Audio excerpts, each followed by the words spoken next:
dark, mute trees, I would often lie and dream for hours about what I read in the books. I would longingly picture myself amongst gay crowds in the sunny world beyond the endless forests.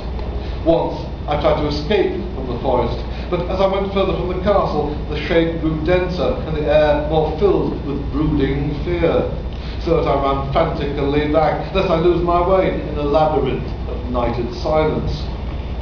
So through endless twilights I dreamed and waited, though I knew not what I waited for.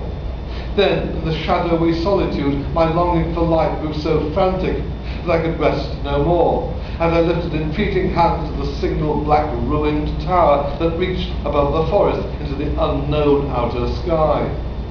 And at last I resolved to scale that tower, fall though I might, since it were better to glimpse the sky and perish than to live without ever beholding day.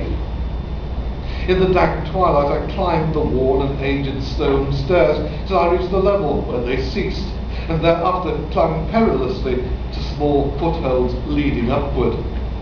Ghastly and terrible was that dead, stairless cylinder of rock, black, ruined and deserted, and sinister with startled bats whose wings made no noise. But more ghastly and terrible still was the slowness of my progress, for climb as I might, the darkness overhead grew no thinner, and the new chill as a portent and venerable mould assailed me. I shivered as I wondered why I did not reach the light, and would have looked down had I dared.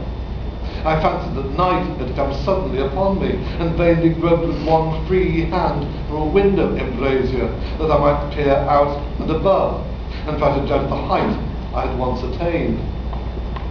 All at once, after an infinity of awesome, sightless crawling up that concave and desperate precipice, I felt my head touch a solid thing, and I knew I must have gained the roof, or at least some kind of floor.